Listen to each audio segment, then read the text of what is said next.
Hello friend, आपका स्वागत है मेरे चैनल एजुकेशन अड्डा नॉलेज के नेक्स्ट पार्ट में। फ्रेंड्स, मुझे जानकर बहुत खुशी हुई कि जो मेरा लास्ट जो मैंने लेक्चर आपको दिया था वोट के ऊपर, इलेक्शन के ऊपर, उसमें बहुत सारे लोगों ने बहुत ज़्यादा उसमें मेरे को सपोर्ट किया है। बहुत ज़्यादा लोगों ने सब्सक्राइब भी किया है। लोगों को मेरे वो कहते हैं कि वो नॉलेज या जो मैं थोड़ी सी आपको एक इन्फॉर्मेशन जो प्रोवाइड कराना चाह रहा था, लगता है कुछ हद तक लोगों के पास पहुंची है और वो बढ़ भी रही है।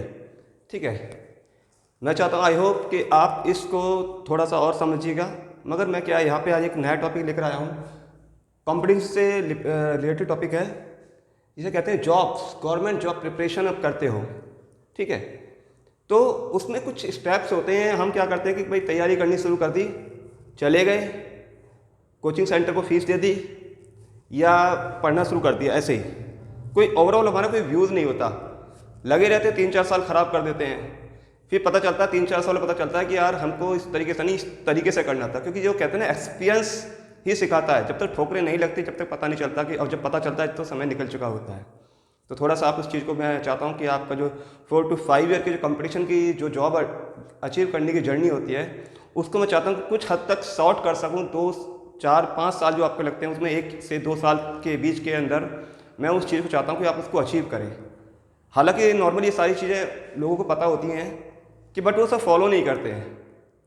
थोड़ा सा ये है कि मैं आपको थोड़ा फॉलो करने की आपको टेक्निक्स दे रहा हूँ, थोड़ा इसको समझिएगा, कोशिश कीजिएगा कि इस चीज़ को आप अचीव करें, इसको आपको समझें, इसको आपको अपनी लाइफ में प्रॉपर तरीके से लेके आएँ। क्योंकि गाइड करने के लिए कोई नहीं बैठा।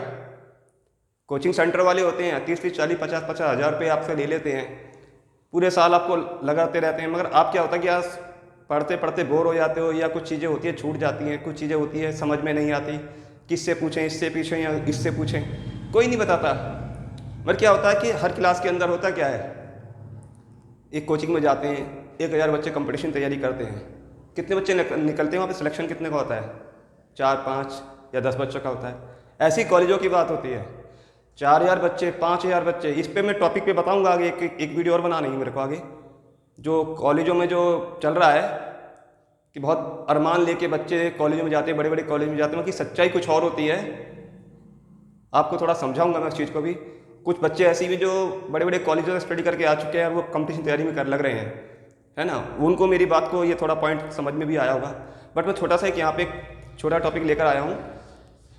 गवर्नमेंट जॉब के लिए आप तैयारी करते हो, कंपटीशन तैयारी करते हो, या किसी भी तरीके की आप तैयारी करते हो, 10th 12th graduation, post graduation, IAS PCS PhD वगैरह, आप कुछ भी करते हो, XYZ, गेट नेट, जो भी तैयारी करते हो, ये जो फॉर्मूला एक तरीके से सभी के ऊपर फिट बैठता है। ठीक है, आप थीसिस की तैयारी कर रहे हैं, या कोई आप बहुत बड़ा लिटरेचर बना रहे हैं, कोई पेपर पब्लिश कराना है आपको, हर चीज़ में, या आपको कोई कंपटीशन तैयारी कर रहे हैं, ठीक है ना, या आपको लगता है कि सर इतनी सारी बुक्स हैं, पढ़ते पढ़ते किसको पढ़ें, इसको पढ़ें, उसको पढ़ें या उसको पढ़ें, बच्चे बहुत ज़्यादा परेशान हो जाते हैं। वही परेशानी एक छोटे से स्तर पे मैं यहाँ पे सॉल्व करने के लिए आपके आया हूँ। और आई होप, समझता हूँ कि ये छोटी सी नॉलेज है मगर बहुत से बच्चों के लिए बहुत ज़्यादा फ़ायदेमंद साबित होगी। तो मैं टॉपिक स्टार्ट करता हूँ। तो आप समझिएगा कि हम जब गवर्नमेंट जॉब की प्रिपरेशन करते हैं तो बच्चे सोचते हैं कि सर करें कहाँ से, है ना। तैयारी होती है, हम तैयारी करें, कैसे करें, कहाँ से करें। किताबें लेके बैठ गए, कोचिंग में चले गए, 40,000 रुपये 50,000 फीस दे दी वहाँ पे। ठीक है, ऑफलाइन क्लासेस चलती हैं, कुछ ऑनलाइन क्लासेस चलती हैं, चलो वहाँ मानते हैं कुछ कम ही फीस होती है। बट बच्चों को लगा रहते हैं कि भाई तैयारी करनी तो करनी कैसे है। तो थोड़ा उसको समझिएगा। बात करते हैं step 1, focus on your field. इस पॉइंट को थोड़ा सा आप कंसिडर कीजिएगा। आपको अपना जो फील्ड है प्रॉपर्ली उस पर फोकस करना है। पहली बात, ऐसा ना हो बच्चा होता है BSc कर लिया, MSc कर लिया, उसके बाद सोचता है कि यार कंपटीशन तैयारी करी जाए। भाई करेगा कैसे? अब वो बच्चा वो थोड़ा मायूस हो जाता है, परेशान हो जाता है कि अगर वो अपने से छोटे बच्चों के साथ बैठेगा, 10th 12th या ग्रेजुएशन बच्चों के साथ बैठेगा, तो वो कैसे सर्वाइव करेगा। वहाँ बहुत सारे बच्चे होते हैं, क्वेश्चंस पूछे जाते हैं कि भाई समझ में आया नहीं आया, बेचारा सीनियर होता है वो बोल ही नहीं पाता, परेशान रहता है। तो वो पॉइंट यहाँ पे आपको समझना है, ये वही पॉइंट है। फोकस ऑन योर फील्ड, आपको अपने फील्ड के ऊपर फोकस करना है। अगर आप मान के चलिए फिजिक्स, केमिस्ट्री, बॉटनी, जूलॉजी, जो भी XYZ, आपको जो फील्ड है, पहले तो फर्स्ट ऑफ ऑल आपको उस फील्ड के ऊपर फोकस करना है। अगर फिजिक्स वाला बंदा है तो वो नेट, JRF, ये physics, chemistry, botany, zoology, biology, life science सभी के लिए होता है। ये मत सोचना कि मैं बायो की MSc लेवल की बात कर रहा हूँ, ये सभी की बात कर रहा हूँ। तो आपको अपने ही रिलेटेड फील्ड में आगे बढ़ना है, क्योंकि लाइफ में ना रिवर्स बटन नहीं होता, फॉरवर्ड होता है। जो गुजर गया वो वापिस नहीं आएगा। यू गेटिंग माई पॉइंट ना? अब आपको करना क्या है कि आपका जो संबंधित जो फील्ड है उस फील्ड के ऊपर आपको फोकस करना है, उस फील्ड में ही आपको आगे बढ़ना है। सफलता मिलेगी, थोड़ा समय लगेगा, मिलती जरूर है, ठीक है। आपको NET, GATE, JRF, MTech, PhD ये हाई लेवल पे चली जाती है। बट अगर मैं छोटी लेवल की बात करता हूँ, 10 से 12 से बहुत सारे एग्जाम आते हैं, इसको थोड़ा समझना, बहुत सारे एग्जाम आते हैं, थोड़ा बोर्ड छोटा पड़ जाएगा, कोई बात नहीं। 10th लेवल पे एग्जाम आते हैं, MTS वगैरह का या SSC का, है ना, कुछ भी आपके जो एग्जाम आते हैं, आपको उस एग्जाम का जो syllabus, focus your on field के साथ साथ सिलेबस पे आपको फोकस करना है। पहले उस फील्ड से संबंधित जो सिलेबस है आपको उस पे पहले फोकस करना पड़ेगा, ठीक है। जब तक आप उस पे फोकस नहीं करोगे, जैसे फोकस का मतलब इंडेक्स होता है हमारा, इंडेक्स, ठीक है, इंडेक्स बोलते हैं, सारणी बोलते हैं हिंदी में। तो उस इंडेक्स के ऊपर आपको पूरा फोकस करना पड़ेगा। जब तक आप उस इंडेक्स पे फोकस नहीं करोगे, आप उस एग्जाम को क्रैक नहीं कर सकते, ठीक है। कई बार होता क्या है कि बच्चों ने कहा कि भाई हमने BA किया हुआ है, BA में हिस्ट्री ली हुई थी, मगर भाई BA की हिस्ट्री कंपटीशन में नहीं आती। अगर एक आधा कोई क्वेश्चन आ गया तो आ गया, मगर जो स्टडी में जो मेन क्वेश्चंस आते हैं वो कहाँ से आते हैं? वो आते हैं आपके इस वाले पॉइंट से, कंप्लीट। अभी इस वाले पॉइंट को मैं थोड़ा बताऊंगा। अभी 6 to 12 आपको करना क्या है? अगर GS GK की तैयारी करनी है तो आपको सबसे पहले जो 6th क्लास से लेके 12th क्लास तक की जो भी NCERT है, हिंदी वाले बच्चों के लिए हिंदी में, इंग्लिश वाले के लिए इंग्लिश में, जो भी आपको कंफर्टेबल लगे, 6th to 12th क्लास की हिस्ट्री, ज्योग्राफी मेन होती है ये, आप इसको कवर अप करिए। कोई भी XYZ किसी भी बड़े राइटर की बुक लेने की कोई जरूरत नहीं है कि फलानी बुक ले लो, ढिकानी बुक ले लो। अरे भाई, जब आपको बेसिक समझ में नहीं आएगा, एक कहते हैं ना क्रिकेट खेलने के लिए, याद है ना, क्रिकेट खेलने की ये कहते हैं सचिन ने छक्का मारा या सचिन ने, सहवाग ने 6 मारा, कितनी तैयारी करी, कितनी प्रिपरेशन की, कितनी बॉल उन्होंने खाई होंगी अपने चेहरे के ऊपर, नहीं समझ में आया। आपने स्टार्टिंग में साइकिल चलानी सीखी थी ना, स्टार्टिंग में कितनी बार साइकिल चलाई, आप गिरे फिर उठे, फिर गिरे फिर उठे, फिर एक समय आया 1 महीने 2 महीने 15 दिन बाद आपने साइकिल चलानी शुरू कर दी, प्रॉपर तरीके से सीख गए। फिर भी कभी कभी हाईवे पर जाने में डर लगता है, मगर अब क्या है कि आप 4-5 साल में आपने चलाया तो आपको आदत पड़ गई, आपको पता ही नहीं चला कि आपने साइकिल चलानी कब सीखी, कैसे सीखी। तो वही चीज़ होती है स्टडी, आपको वही यहाँ पे वही स्टडी है, आपको उसी प्राइमरी लेवल पे लेके चलना है। आपको 6 to 12th क्लास की हिस्ट्री, ज्योग्राफी, समझ रहे हो ना, आपको वो लेकर आनी है यहाँ पे पढ़ाई में। अब बात करते हैं इसमें साइंस की। साइंस में आती है आपकी 6 to 10 तक की साइंस, या 6 की मत लीजिए आप, 8 to 10 की साइंस ले लीजिए। इसी के अंदर आपकी biology, physics and chemistry, biology जीव विज्ञान, फिजिक्स, ठीक है, भौतिकी एंड केमिस्ट्री यानी कि रसायन विज्ञान आपकी इसमें कंप्लीट हो जाती है। अब ये सोचो, मैंने आपको यहाँ पे 6-7 सब्जेक्ट के बारे में बताया, आपके दिमाग से निकल गया होगा, थोड़ा समझिएगा। साइंस, साइंस में क्या क्या आ गया आपका? फिजिक्स, केमिस्ट्री, बायोलॉजी, और 6 to 12 की मैंने क्या बताया था आपको? History and geography. अब ये बताइए बच्चों, ये मैंने GS का आपको भी छोटा सा एक जानकारी दी है, और जितने भी बड़े लेवल पे यूपीएससी हो, यूपीपीसीएस हो, पीसीएस हो, आईएएस हो, ये किसी भी स्टेट का एग्जाम हो, इससे बाहर नहीं आता। आपने कभी किसी बड़े जो आईएएस पीसीएस जो बच्चे होते हैं जो क्वालिफाई कर जाते हैं, अच्छे अच्छे इंटरव्यू देते हैं, वो क्या कहते हैं, कंसिडर करते हैं concentrate on the 6th to 12th class history, geography या ऑल सब्जेक्ट्स। ऑल सब्जेक्ट तो नहीं कर सकते आप, जैसे आपका कॉमर्स है, कॉमर्स तो नहीं पढ़ोगे ना, समझ रहे हो बात को। तो वहाँ पे आपको क्या करना है, आपको ये साइंस की बुक्स लेनी है 8 to 10th क्लास, और आपको हिस्ट्री ज्योग्राफी लेनी है आपको 6th to 12th क्लास की बुक। इसमें आपका टोटल ओवरऑल कोर्स कंप्लीट हो जाता है।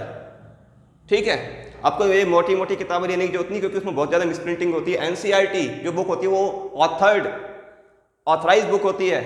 वो एक कंप्लीट जो एक पैनल होता है हमारे जो एजुकेशन सेक्टर का जो पैनल है, वो पूरा का पूरा उस पर फोकस करके उसमें जो छोटी छोटी गलतियां भी होती हैं उनको पूरी तरह अपडेट करता है, उनको क्लियर करता है। जब उसके साथ बनाई जाती है वो एक बुक कम से कम 100 राइटर के अंडर में निकाली जाती है। ऐसा नहीं होता है, ऐसे क्रॉस चेक किया जाता है उसको।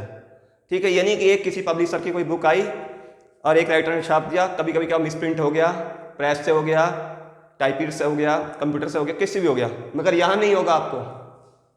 कई बार बच्चों के क्वेश्चन खराब हो जाते हैं, गलत हो जाते हैं, बच्चे कहते हैं सर ये क्वेश्चन सही था बट गलत कैसे हो गया। वो गलत पता चलता है किससे, एनसीईआरटी से।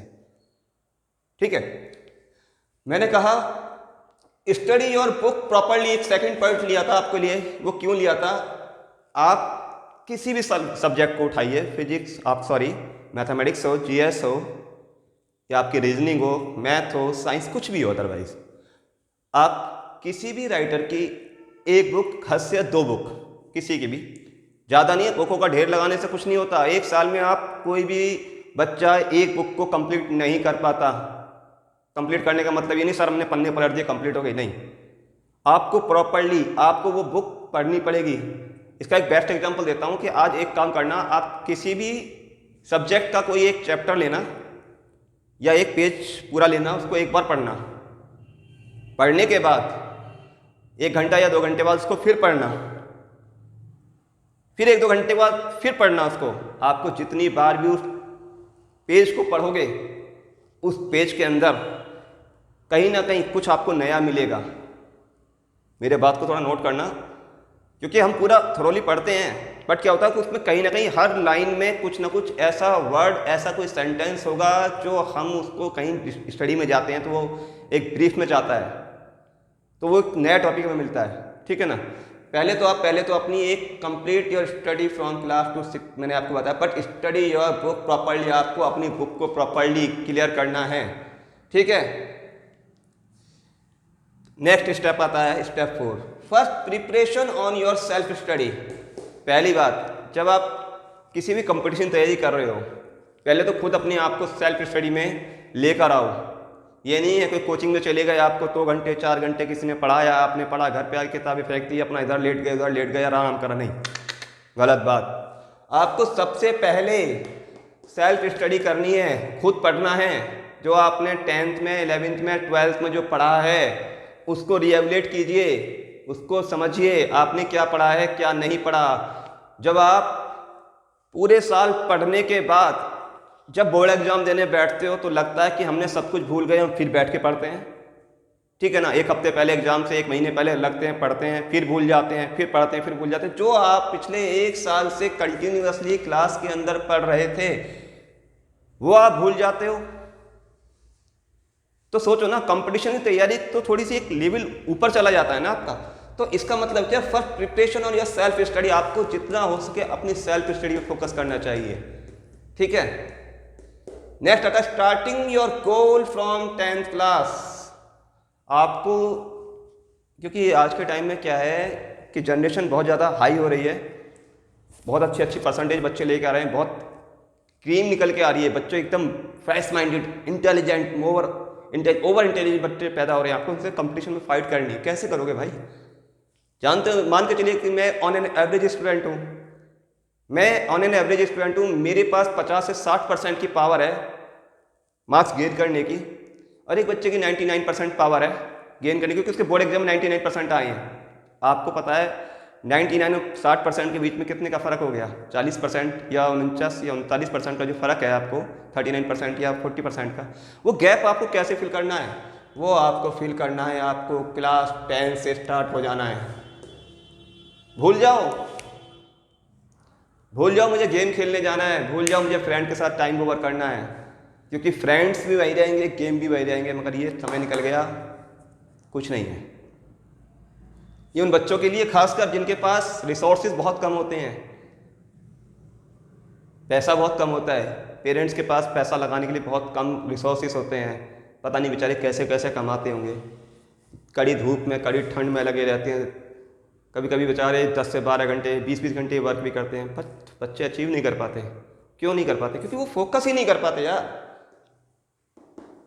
ठीक है, नेक्स्ट स्टेप आता है, first of all complete your important topic, you achieve your time and work and say preparation method and goes to next level from others. इसको समझिए 6 स्टेप को। आपको क्या करना है, फर्स्ट आपको पहले जितने भी आपने topics 10th 11th 12th level पे जो आपने पढ़े थे, उनको क्या करना है, उन पे आपको पहले फोकस करना है, पूरी तरीके पहले उन पे फोकस करो। सीधी सी बात है, आप यहां से अपने घर से दिल्ली जा रहे हो, कहीं भी जा रहे हो, दिल्ली हैदराबाद मुंबई कहीं भी जा रहे हो, तो आपका फर्स्ट प्रॉपर क्या होगा, कंप्लीट इंपॉर्टेंट टॉपिक। यानी कि जब आप कहीं पे जाओगे, अपने घर से किसी भी आउट ऑफ स्टेशन जा रहे हो, तो सबसे पहले आप क्या करो, कंप्लीट योर इंपॉर्टेंट टॉपिक। इसको समझिएगा कि आप अपने बैग में, जो आपका बैग होगा ना, कैरी बैग, उसमें आप इंपॉर्टेंट चीज लेके जाओगे, आपका वेयरिंग क्लॉथ होंगे, आपका जो यूज का सामान होगा, मिस यूज नहीं, यूज का जो सामान होगा, कुछ भी हो सकता है, अदरवाइज खाने का सामान है, इसमें फूड पैकेट हो सकते हैं आपके, पानी हो सकता है, बहुत ज़्यादा कीमती है ना, क्योंकि जगह जगह प्यास लगेगी तो आप कहाँ गाड़ी से उतर के जाओगे, ट्रेन में बैठे हो तो हर जगह ट्रेन में पानी तो नहीं मिलता, ठीक है ना, या हर जगह कहीं स्टॉपेज पे पानी तो नहीं मिलता। क्या करते हैं आप, वहाँ पे अपना इंपॉर्टेंट जो एक तो सामान होता है वो तो लेके जाओगे ना, ये तो नहीं घर से भैया बोरिया बिस्तर ठा लिया, कमरे का जितना भी सामान है सब ठा के चल दिया, नहीं ना। वही चीज यहाँ पे है, first of all complete your important topic. जब आपको अपनी जर्नी तक पहुंचना है, दिल्ली तक पहुंचना है, अपने घर से दिल्ली तक जाना है, तो आपका एक छोटा बैग होगा, उसमें अपना जो जरूरत का सामान है, जो वाकई जरूरत है, नेसेसरी जिसकी ज्यादा है, आप उसी को तो लेके जाओगे। वही चीज यहाँ पर है, आलतू फालतू चीज तो लेके नहीं जाओगे। भाई 2 जोड़ी कपड़े की जरूरत है, ये तो नहीं 10 जोड़ी कपड़े भर लो, नहीं ना, 2 ही जोड़ी लेके जाओगे ना। वैसे ही यहाँ पे पहले आपको फर्स्ट ऑफ ऑल अपने जो इंपॉर्टेंट टॉपिक्स हैं, आपको पहले वो कंप्लीट करने हैं। उसका फायदा क्या होगा अभी बताता हूँ मैं आपको। इसका फायदा क्या होगा कि जब आपके ये टॉपिक आपके कंप्लीट हो जाते हैं, तो लगभग आपका 60 to 70% आपका जो कोर्स होता है वो कंप्लीट हो जाता है ना। मजे की बात देखो, यहीं पे आप सर्वाइव करते हो। जो आपकी परसेंटेज जो आती है ना 60 to 70% या 50 to 60% जो परसेंटेज आती है वो यहीं पे आती है। इसी वजह से आती है कि आप सिर्फ उन इंपॉर्टेंट टॉपिक के ऊपर फोकस करते हो। मैं भी तो वही कह रहा हूँ ना। बट क्या इन इंपॉर्टेंट टॉपिक को आपने अचीव कर लिया? अब मैं वापस उस लाइन पे जाता हूँ कि आप दिल्ली पहुंच गए ना, आपने वो अचीव कर लिया, यानी कि आप वहां पे पहुंच गए ना। अब बाकी जो जरूरत का सामान है आपको, वो तो अपने जहाँ पहुँचोगे, जो आपका टारगेट था वहाँ से ले सकते हो ना। Getting my point? जब आप वही चीज़ यहाँ पे, आपने ये चीज़ यहाँ पे अचीव कर ली, तो आपने क्या किया वहाँ पे? You achieve your time. आपने अपना एक टाइम जो है अचीव कर लिया, अपना जो वर्क था वो अचीव कर लिया, सेव प्रिपरेशन मेथड को आपने सेव कर लिया and goes to next level. अब बात समझना, अब आप क्या जा रहे हो कि आप नेक्स्ट लेवल पर जा रहे हो। आपका कितना परसेंट? अब आपका बच रहा है 30%। It will be achieve your goal. यही है जो अचीव करेगा आपके गोल को। तो आपको इसको अचीव करना है ना। 60 to 70% तो आपने यहां अचीव कर लिया। अब ये 30% आपको अचीव करना है, तो आपने ये जो फंडा था, जो ये आपने ये लगाया था मेन टॉपिक्स को कंप्लीट करने में, इसको लगाने के बाद आपके पास जो समय बचा, यानी कि आपने अपने टाइम का जो प्रिपरेशन का टाइम था 90% आपने अचीव कर लिया। अब जो 10% टाइम है आपका, है ना, सोचिए 90% आपने यहाँ पे यूज कर लिया, अब आपके पास 10% बचा, 10% आप यहाँ पे यूज कर सकते हो। कैसे 90% अचीव कर लिया, इसको समझिएगा थोड़ा सा।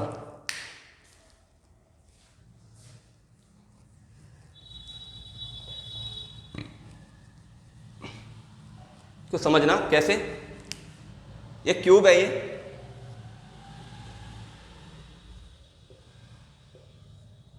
बहुत अच्छा फंडा बता रहा हूं मैं आपको। मैंने एक ये बॉक्स बनाया है, आपने इसमें 90% आपने अचीव कर लिया, यानी कि ये गोल आपने यहां पे अचीव कर लिया।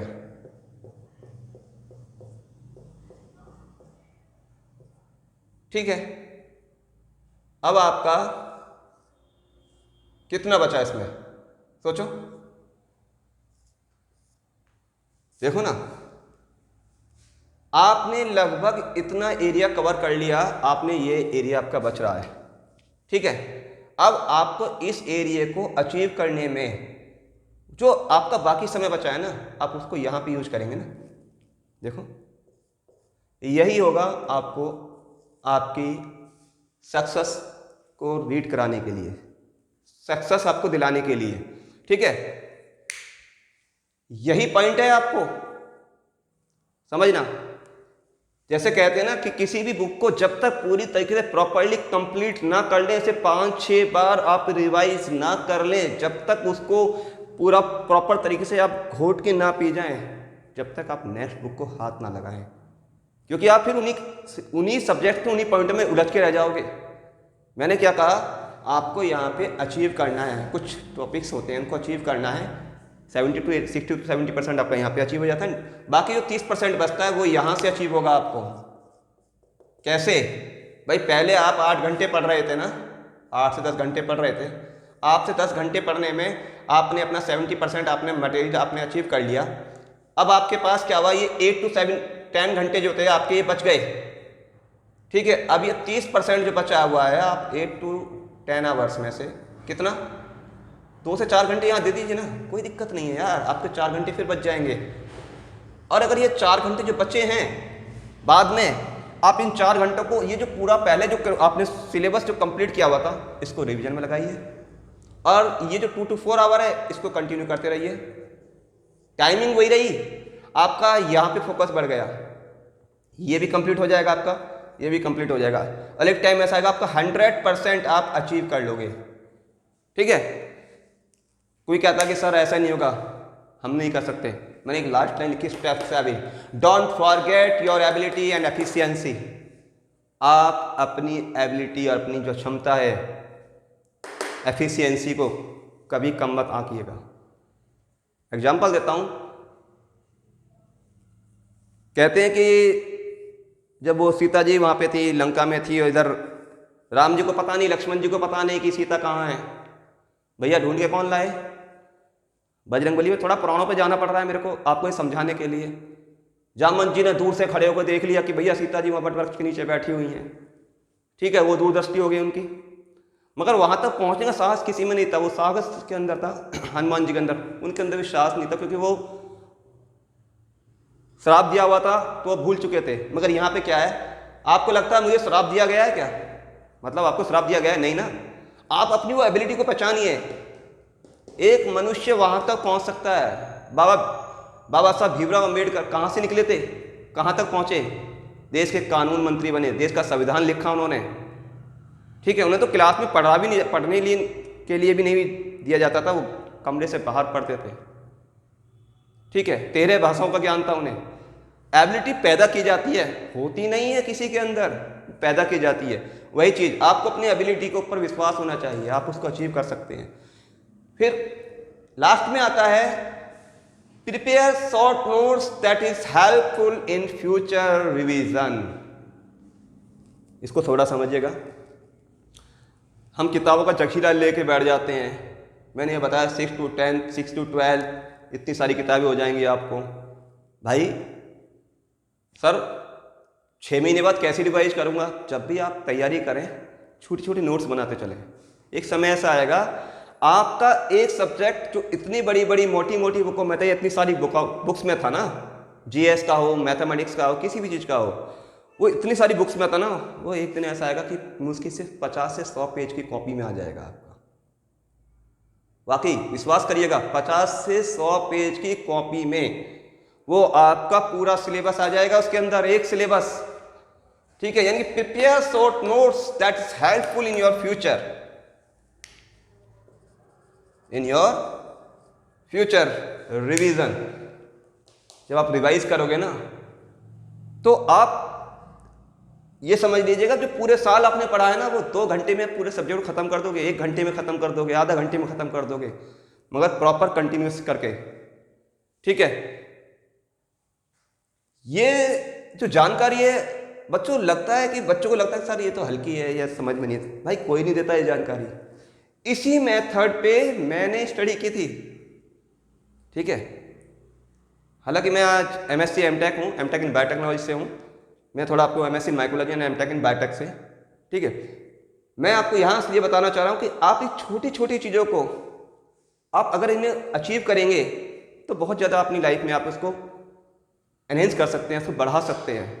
जो आपका 4 से 5 साल आपको कंपटीशन की तैयारी में लग जाता है ना, वो आप विद इन 1 to 2 ईयर्स में, छोटा कंपटीशन है, छोटे लेवल का कंपटीशन है, उसको आप 1 से 2 साल में, थोड़ा बड़ा लेवल का जो आपको 5 साल लगते थे वो 2 साल या 2.5 साल में आप कंप्लीट कर जाओगे।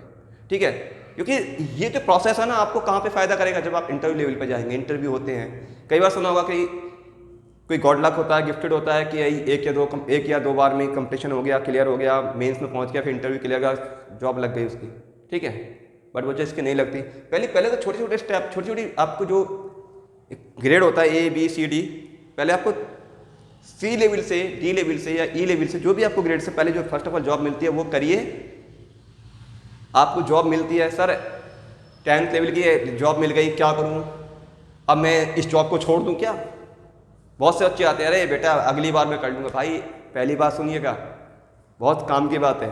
आपको फर्स्ट ऑफ ऑल पहले जो भी जॉब मिल रही है पहले आप उसको लीजिए, आपको आपके पास। उसके बाद क्या होता है, एजुकेशन लीव मिल जाती है, 1 से 2 साल 3 साल की एजुकेशन लीव मिल जाएगी। आपकी जॉब प्रॉपर रहेगी। आप हो सकता है विदाउट पे भी, अगर आपके पास सोर्स ऑफ इनकम अच्छी है, पेरेंट्स लगा सकते हैं या आप अपने आप में अचीव कर सकते हो, आप जॉब भी करते रहिए। जब आप इसका, अब इस मेथड का फ़ायदा कैसे होगा आपको, मान चलो आपकी जॉब लग जाती है, आप कहेंगे सर मेरी जॉब लग गई है, 10th लेवल की जॉब लग गया, 12th लेवल की कोई जॉब लग गई है, गवर्नमेंट जॉब लग गई, उसके बाद मैं सर आगे तैयारी करना चाहता हूँ बट कर नहीं पाता। भाई यही स्टेप आपको फॉलो करने होंगे वहाँ पे। जब आपने इतनी सारी चीज़ें आपने कवर अप कर ली, यानी कि आपने 70% आपने कवर कर लिया, तो आपको 30% से, है ना, कितना 30 to 20% आपको सिर्फ टाइम देना पड़ेगा। 70%, 90, 100% आपने यहाँ पे दे दिया। यानी कि जहाँ पे जब आप 8 घंटे दे रहे थे, तो यहाँ पे आपको 2 घंटे देने में क्या जा रहा है, आपको 2 घंटे आराम से, आप तैयारी करते रहोगे आराम से, 2 से 3 घंटे, 2 से 4 घंटे आपको आराम से, जहाँ वीकेंड मिला, छुट्टी मिली, वहाँ पे भी निकाल सकते हो विद इन जॉब। जो बच्चे होते हैं इनके पास चलो भाई सोर्स ऑफ इनकम का जरिया नहीं है, बट जॉब तो है ना, यहाँ पे वो अपना जॉब भी सिक्योर रखेंगे और यहाँ पे अपनी स्टडी को आगे कंटिन्यू भी कर सकेंगे। ठीक है, यहीं से वो हायर एजुकेशन, हायर जॉब पकड़ लेते हैं। आपने देखा होगा कि जी जो बड़े बड़े पोस्ट पे बच्चे लग जाते हैं, पहुंचते हैं, IAS PCS बनते हैं, फर्स्ट ऑफ ऑल पहले वो किसी उससे थोड़ा नीचे वाले ग्रेड पे होते हैं। अगर वो IAS बनाया तो PCS पे होगा। ठीक है, कहीं ना कहीं रेवेन्यू ऑफिसर होगा, कहीं ना कहीं कुछ ना कुछ अफसर ग्रेड की कोई ना कहीं वैकेंसी पे जरूर होगा। वो डॉक्टर होगा, इंजीनियर होगा, साइंटिस्ट होगा, अदरवाइज कुछ भी हो सकता है, XYZ। ठीक है, तो वो वहाँ पे होगा, मगर क्या है कि वो अपना टाइम दे रहा है, 2 से 3 घंटे टाइम दे रहा है, समय दे रहा है। उसको अचीव करने के लिए उसके पास पहले ही उसका ये पूरा प्लेटफॉर्म उसने बना के रखा हुआ था, ये सब कुछ तैयार करके रखा हुआ था। बस उसे आगे जाके क्या करना था, रिवीजन।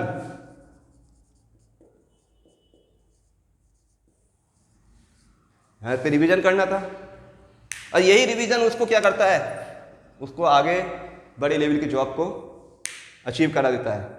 मैंने यहाँ पे भी बताया था ना, फर्स्ट प्रिपरेशन और योर सेल्फ, आपको सेल्फ तैयारी करनी पड़ेगी। इस पॉइंट को मैं यहाँ पे लेकर क्यों आया हूँ भाई, अगर आपने जॉब पे हो, अब वहाँ पे कोचिंग में नहीं जाओगे, मान चलिए आप MTS के थ्रू जॉब पे लगे, SSC के थ्रू जॉब पे लगे, कांस्टेबल पे जॉब पे लगे, आप किसी भी अदरवाइज किसी और डिपार्टमेंट में जॉब पे लगे, अब वहाँ पे आपके पास कंपटीशन की कोचिंग ज्वाइन करने का समय नहीं होगा। आपका उस समय क्या चीज़ काम आएगी, ये मेथड काम आएगा जो मैं आपको यहाँ बता रहा हूँ, क्योंकि आपने ऑलरेडी 70% 100% पहले अचीव कर लिया था, आपने 70% आपके माइंड में हमेशा रहेगा।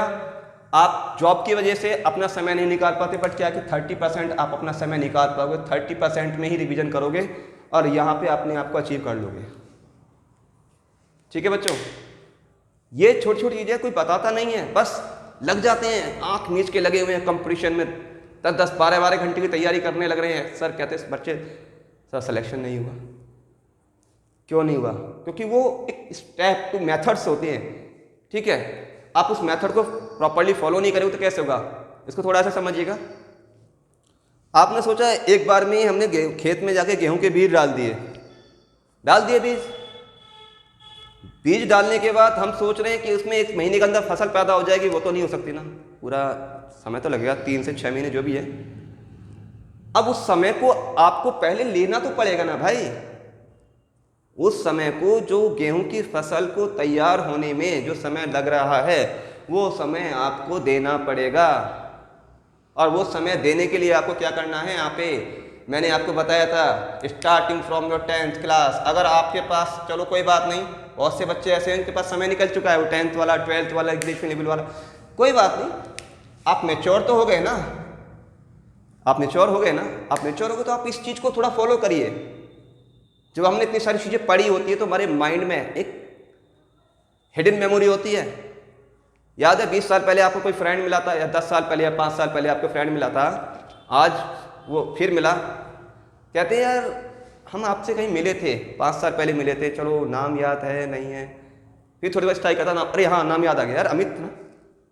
वही चीज़ वो स्ट्राइक करती है। जैसे आपने जो चीज़ आपने पढ़ी है वो आपके माइंड में फिर स्ट्राइक जरूर करेगी, 101% स्ट्राइक करती है। क्योंकि ये कोई फॉरेन लैंग्वेज नहीं है आपके सामने। मैंने आपको रशियन नहीं बता रहा हूँ कि आज आपने पढ़ लिया 10 साल बाद, नहीं, आपने जो पढ़ा है with in 10 year, with in 20 years, ठीक है, with in 18 year, with in 14 year, आपने जो पढ़ा है वहाँ पे, वो आपको रिकॉल होगा। आप जितनी बार आप पढ़ोगे आप रिकॉल होता चला जाएगा। वही चीज़ है। इस मेथड को प्लीज़ फॉलो करिएगा। और जो बच्चे इस मेथड को फॉलो करना शुरू कर देंगे ना, मैं नहीं, वो मेरे चैनल पे खुद अपने आप ही इसमें कमेंट शो करेंगे, सब्सक्राइब भी करेंगे, लाइक भी करेंगे। ठीक है बच्चों। अच्छा, आज आपको अगर ये मेरा टॉपिक थोड़ा समझ में आया हो, अच्छा लगा हो, तो प्लीज़ मेरे चैनल एजुकेशन अड्डा नॉलेज को लाइक एंड सब्सक्राइब जरूर कीजिएगा। और दूसरा, इसको EDU के बायोलॉजी के नाम से भी आप इसे सर्च कर सकते हैं। ठीक है, एक मोटिवेशनल ये स्पीच थी आपके लिए, जो आपको अगर अच्छी लगी हो तो प्लीज़ लाइक एंड सब्सक्राइब जरूर कीजिएगा। इसी तरीके से नेक्स्ट और टॉपिक्स मैं लेकर आऊँगा जिस पे आप अपने आप को आगे बढ़ा पाओ। ठीक है, थैंक यू वेरी मच।